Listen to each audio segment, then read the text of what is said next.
para isso tem técnicas. E também tem uma coisa bem interessante que permite fazer uma previsão se aquele sistema tem solução ou não. A gente vai ver isso também, né, ao longo, não na aula de hoje, mas ao longo de hoje, quinta, enfim, a gente vai passando o tempo. A gente vai ver algumas técnicas que é interessante. Às vezes a gente não consegue resolver um sistema, mas consegue descobrir antes de começar a fazer qualquer processo que já saber que nem vai ter resposta. Então tu vai tentar resolver, né? Apoiamento é exatamente isso. SPD, SPI, SI é a própria encrenca. Alguns viram isso no ensino médio, uma noção, alguns não viram, depende de quantas aulas de matemática tinha, né? Quando assim é, porque como ele é mais enroladinho, mais demorado, às vezes os professores do ensino médio, quando acaba o horário de matemática pequena, acabam cortando essa discussão de sistema e tudo mais. E também vamos ver o que isso significa, né? Que afinal de contas eu estou calculando, né? O que é, eu estou encontrando com esses sistemas. Basicamente essa é a nossa ideia. Então hoje vamos escrever um pouquinho mais o quadro, aí depois sim, essa primeira etapa a gente coloca aí no PowerPoint. A apostila nova já foi postada. Esse assunto de sistemas lineares não está na apostila de matriz integrante, uma outra pequenininha. Então já foi postado lá no cigarro. Você fazer a sua impressão, enfim, né? Aí ter o material em mãos, né? É claro que tudo que o Tomil fala naquela apostila a gente não vai ver na sua plenitude. O Tomil trouxe vários exemplos interessantes da área de engenharia, talvez alguns a gente comente. Ainda estou vendo se vale a pena ou não, é porque é uma questão de tempo. A atividade não é boa, não é boa. O problema é que existe um tempo, né? Para a gente fazer essas atividades, elas são muito extensas. Mas com certeza você tem todo o material aí do Tomil, com bons exemplos da área de engenharia. Traz esse material.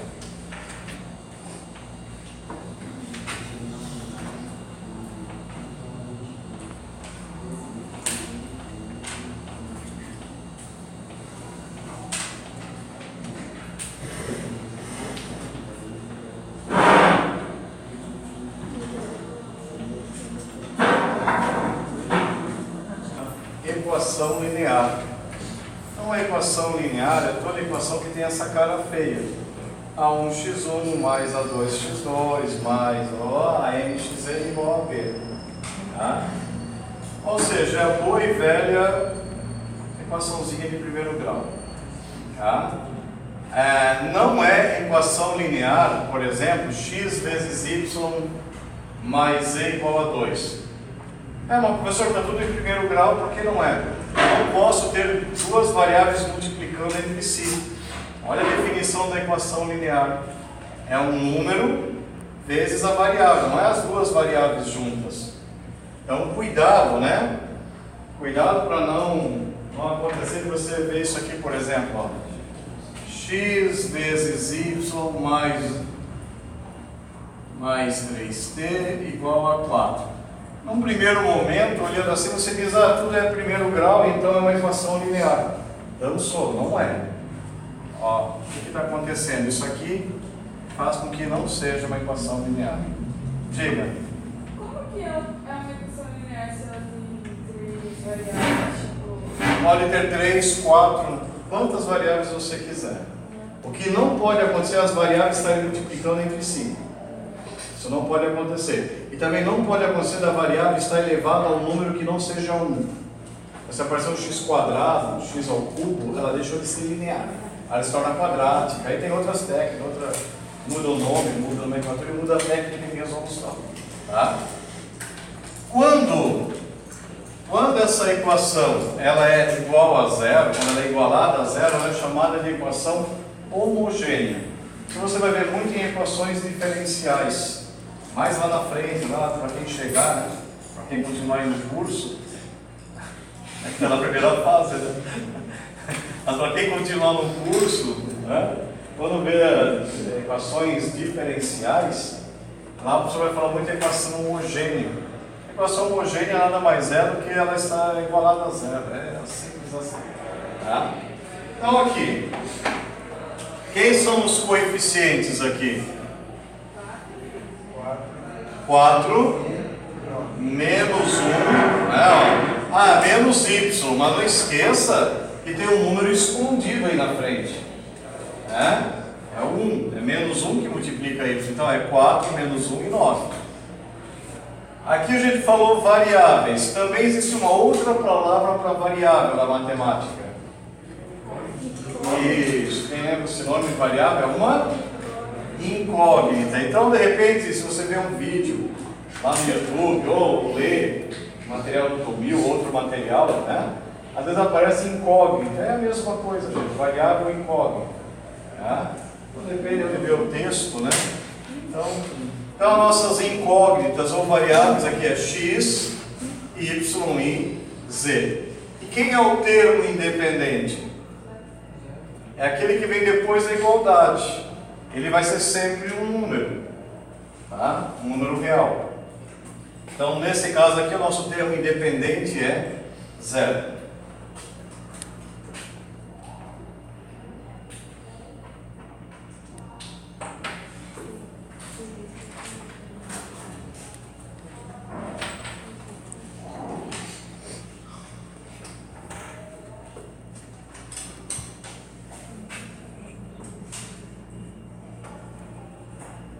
Essa encrenca, o que é o sistema linear?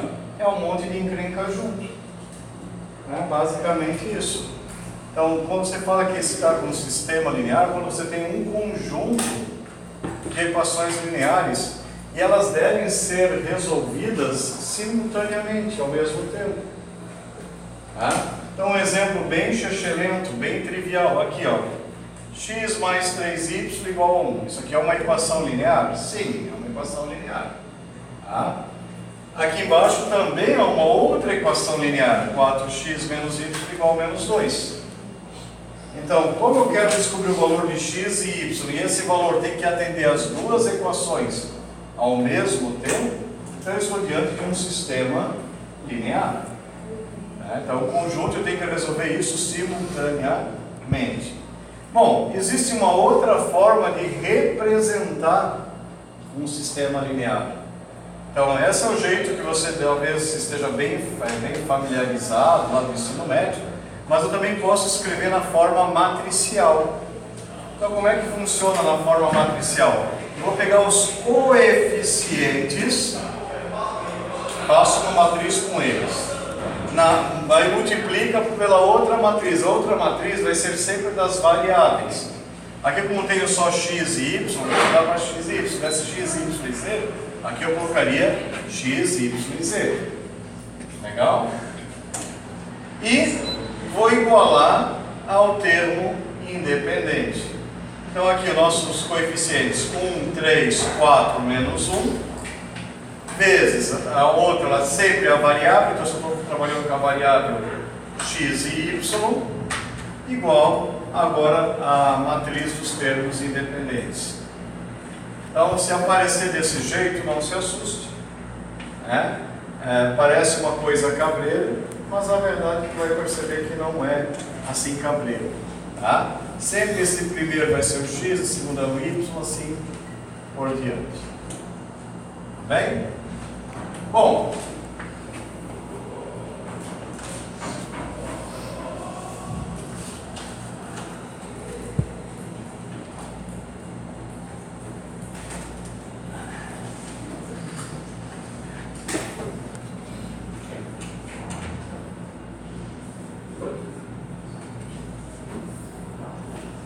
com muitas variáveis, ele pode ser, só tem duas possibilidades: ou ele é possível de ser resolvido, ou ele não é possível.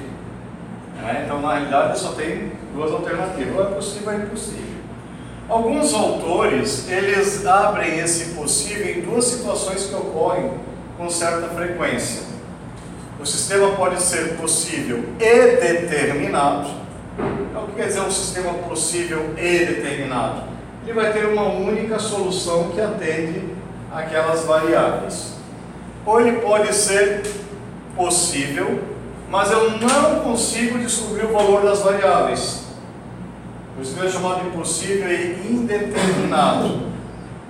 Ou seja, tem infinitas soluções. E se ele for impossível, porque ele não vai ter solução, esse SI não é sistema internacional lá da física, cuidado, é sistema impossível. Então, um exemplozinho do indeterminado, quer ver? X mais Y igual a 6. Do jeito que está esse sistema, ele é possível, só que ele é indeterminado. Me diga dois valores que somados dê 6. 5 e 1. Oi? 5. Oi? 5 e 1. 5 e 1. Realmente, 5 mais 1 dá 6. Outro valor que somado dá 6. 4 e 2. 4 e 2. 5, 6 e 0. Beleza, também pode. O que está acontecendo aqui? O problema não é falta de solução. O problema é que eu não sei qual solução é verdadeira.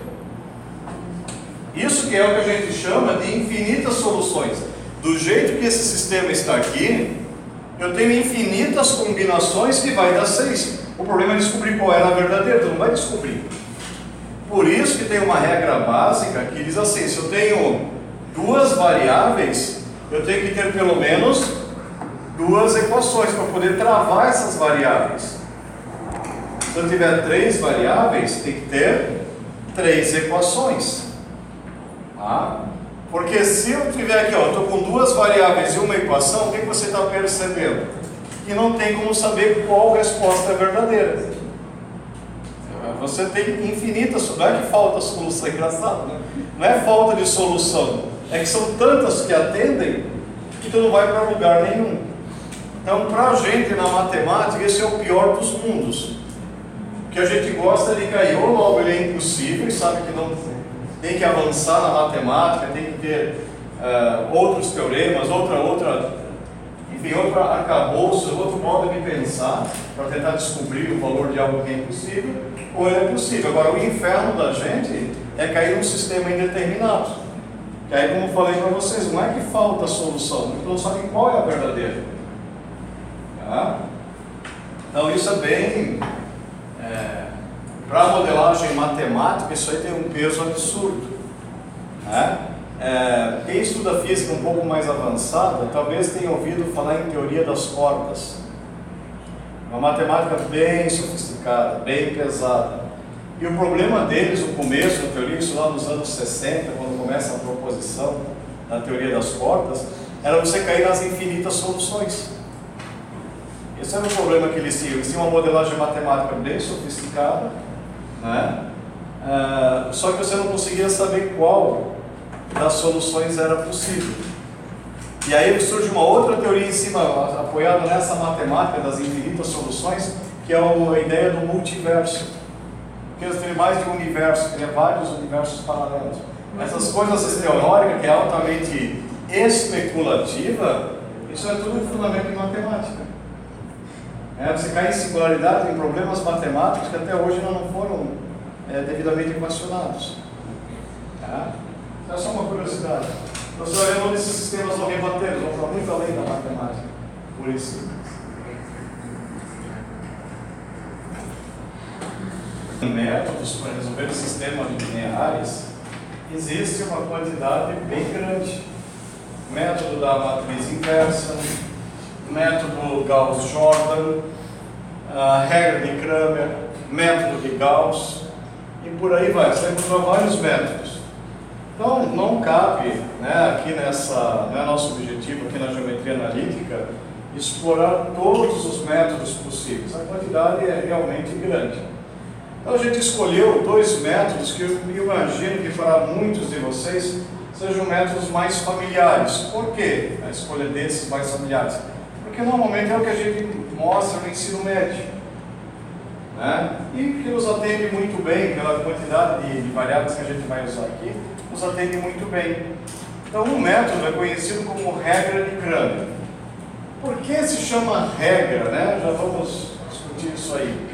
E outro é o método de Gauss, também popularmente conhecido como escalonamento.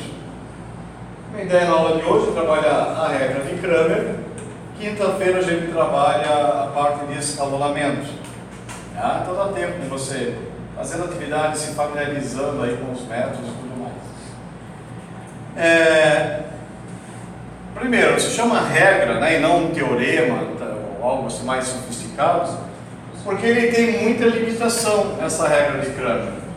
Qual é a limitação dele? Primeiro, ele só vai funcionar se o sistema for linear quadrado. Então, quando eu montar lá o determinante, ele tem que ser o determinante de uma matriz quadrada. Lembra o que é a matriz quadrada? Número de linhas igual ao número de colunas. Então, se não for igual, já não funciona a regra de Cramer. Então, eu já não posso usar esse método. Claro que tem outros métodos para serem usados. Outra coisa, o sistema, necessariamente, ele tem que ser possível e determinado. Por quê? Necessariamente. Porque como ele disse que eu tenho que dividir a variável pelo determinante formado pelos coeficientes da variável, se esse determinante aqui der zero, eu não continuo mais o cálculo, nem vou avançar. Porque uma divisão por zero leva a infinito. Então eu sei que estou diante ou de um sistema impossível, ou estou diante de um sistema indeterminado. Eu não tenho como achar o valor dessas variáveis. Então a regra de Cramer ela é interessante, é até bem rapidinha de fazer, prática, desde que o sistema seja bem comportado. Ou seja, quadrado é um sistema possível e determinado, SPD, aí funciona. Tá? Então fica esperto, se olha para calcular o determinante da matriz dos coeficientes, aparecer zero, nem continua mais o cálculo. Nem continua, porque esse método não vai fornecer nenhuma deixa, nenhuma dica de como fazer isso aí. Ele simplesmente vai falhar por causa do denominador. Tem que ser diferente de zero, né? Então vamos ver, o que ele diz que é para fazer? Ele diz, olha, você vai calcular o determinante formado pelos coeficientes das variáveis. Beleza, esse vai ser o que a gente vai chamar de DA, ou determinante principal. Ou só D, chama como você quiser, vovó, titia, gosto, tal, né? Tiazinha. Mas, dê um nome, tem que saber.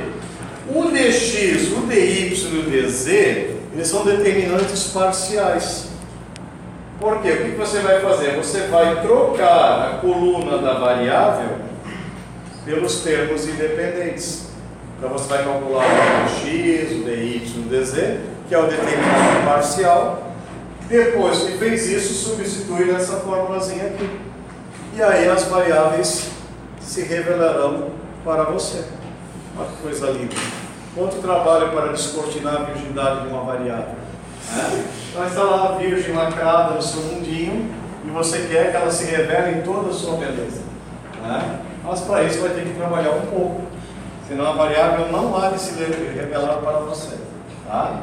Então vamos fazer um exemplo prático, para você ver que não é tão difícil como aparenta. Podemos apagar essa parte, senhores? Então, é o seguinte: nosso objetivo é descobrir o valor das variáveis que atenda essas três equações simultaneamente. Então, uma possibilidade é fazer um método conhecido como método da substituição. Você isola uma das variáveis aqui em cima, substitui lá de baixo, tal. Beleza, é uma técnica válida, só que você vai ver que ela não é também muito fácil de ser usada no método da substituição.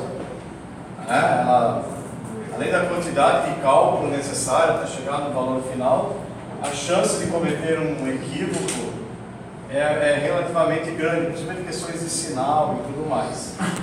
Então a gente vai usar a regra do Cramer para descobrir o valor dessas variáveis. Então essa é a nossa ideia. Então por onde eu começo? O que diz lá a nossa dica? Você vai começar por onde? A calcular aquele ideal, determinante formado pelos coeficientes das variáveis. Então tá ok, vou começar calculando o determinante de A. Então ele diz, o determinante é os coeficientes das variáveis. Então os coeficientes são os números que compõem essa variável. Ah, professor, mas se aqui não, se fosse só x mais 2y, não tem o z. E aqui embaixo tudo aparece z. Então qual seria o coeficiente da variável? Zero, senhores. Você não vai me deixar a matriz determinante no vácuo. Não, não é assim. Se não aparecesse o Z nessa aqui, a hora que eu montar lá o determinante dos coeficientes, eu ia colocar zero. Tá? Então fica esperto, fica antenado. Então vamos lá, nós temos 1, 2, 4, 2, menos 1, 2, 3, menos 3, menos 1. Tá?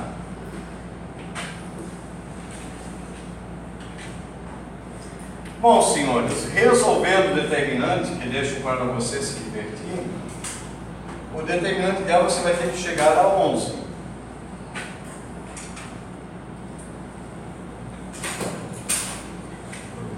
Tá? Você vai ter que chegar a 11. Ok? Bom, calculamos o determinante de A. Agora, o que eu vou fazer? Eu vou calcular o determinante em X, o determinante em Y e o determinante em Z. Como é que eu vou fazer isso? O que ele diz aqui?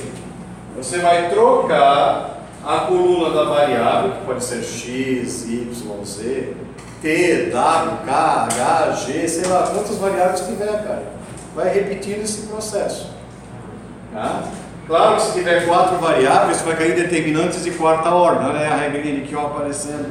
Olha lá o teorema de Laplace aparecendo. Se tiver 5 variáveis, que eu já caí determinante de quinta ordem. Por isso que depois os matemáticos vão inventar outra coisa, porque eles estavam contando os pulsos. Eles estavam fazendo essas contas numa época que não tinha computador. Hoje está bem mais fácil, claro. Não, na época deles não. Essa previsão do tempo é com 50 variáveis. Imagina uma determinante de 50 por 50. Os caras se matam. Né? Então, vamos lá. Vou calcular agora o dx. Determinante.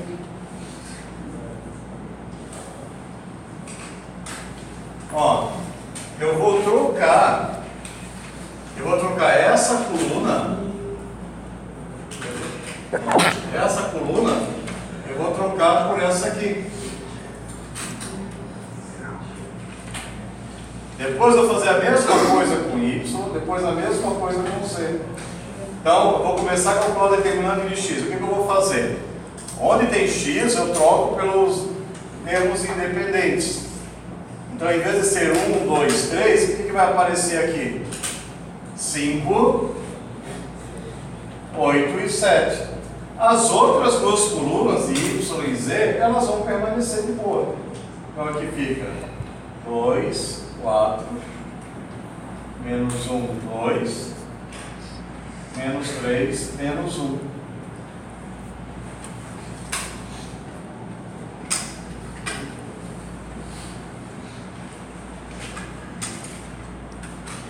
E você vai descobrir que esse determinante também dá 11. Tá? Então veja, trocamos a coluna do X, né? Foi trocada pelo termo independente e calculado o determinante. Agora eu vou lá para o Y.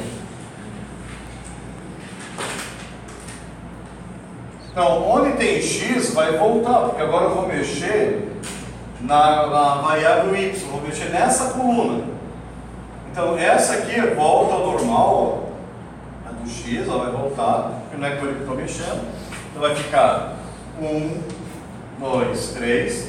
Aqui, ó, essa coluna é do Y.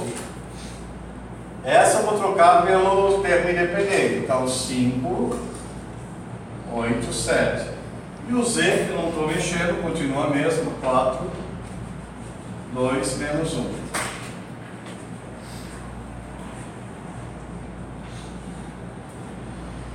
A hora que você resolver esse determinante, você vai chegar a menos 22.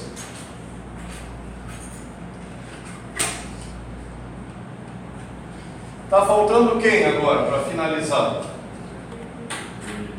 O Z, né? Então vamos lá, calcular o determinante de Z.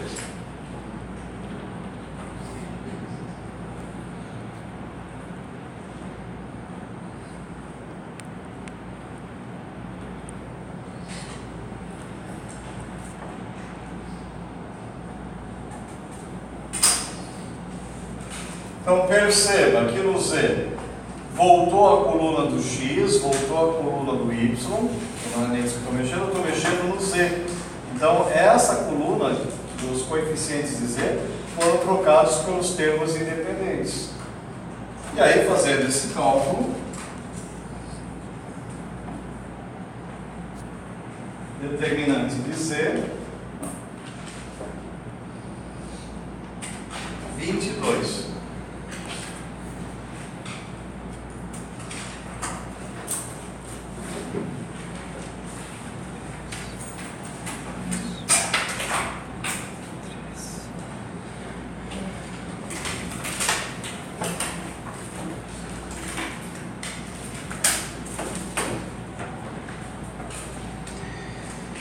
Então, pessoal, recapitulando, tá? Primeira coisa é calcular o determinante dos coeficientes. Se aparecer o zero, tu não vai fazer mais nada disso. Então não vai poder, mesmo que dê números, tu não vai poder pegar esse número e dividir por zero, você vai para o infinito. Então fique atento, né? Nesse primeiro determinante, sempre está ligado. Não pode aparecer zero. Ah, apareceu zero. Recalcula só para ter certeza que era zero mesmo. Eles podem estar se perdendo em algum sinal. Se é zero mesmo, o sistema não tem solução. Ele pode ser um SI, sistema impossível, ou um sistema possível, porém indeterminado. Ah, mas qual dos dois? Com a regra de Cramer não tem como saber. Só sabe que não dá de resolver. Ponto. É isso que vai conseguir essa informação. Se ele tem um valor diferente de zero, aí sim eu parto para esse cálculo que a gente está fazendo aqui. Aí parto para esse cálculo. O que a gente fez? Trocou a coluna da variável x pelo dos termos independentes. A do y e do z continua. E assim foi feito para cada variável. Depois trocamos a do y, depois a do z. Não esqueça de retornar os valores da variável, porque às vezes o aluno esquece e coloca 587 e deixa aqui o 587 anterior. Às vezes se atrapalha. Então, um pouco de organização ajuda a evitar cometer erros bobos. Às vezes você está fazendo tudo certo, o resultado não bate, tu vai ver, o aluno às vezes esquece, está trabalhando 2 vezes com a mesma coluna e não percebeu. Aí o determinante dá nulo, né? Colunas iguais, linhas iguais, o determinante dá zero, o cara aqui chega no zero. Tu vai ver o resultado, não bate, não entende que está errando, porque às vezes esqueceu de voltar a variável anterior, os coeficientes da variável anterior. Bom, agora fica fácil. Depois dessa mão de obra toda, agora ficou fácil calcular a solução. Tá? Temos lá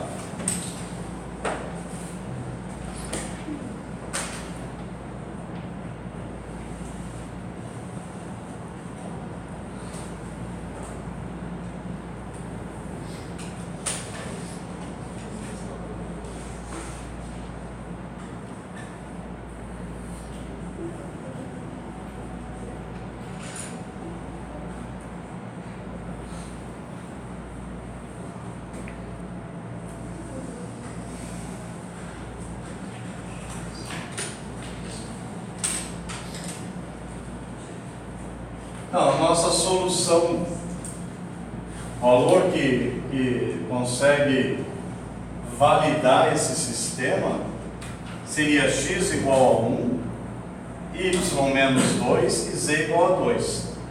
Como é que tu faz a prova real disso?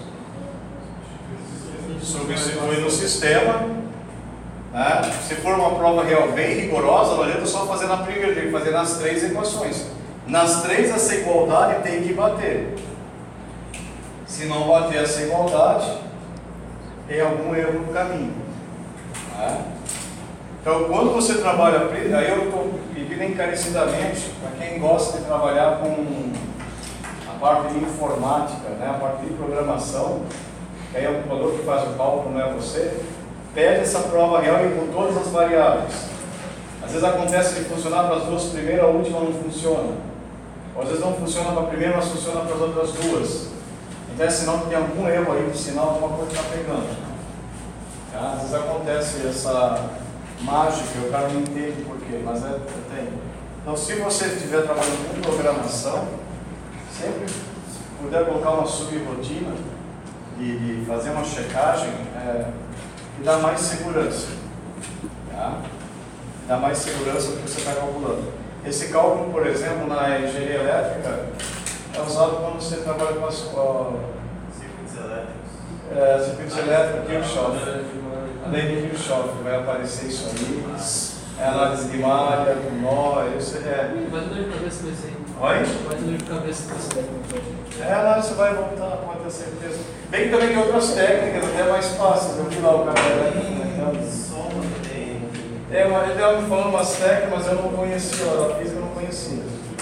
Umas técnicas de resolução que era do pessoal da elétrica. Pessoal, até aqui de boa, fácil. Então vamos fazer o seguinte. Em duplas ou sozinho para entregar agora nessa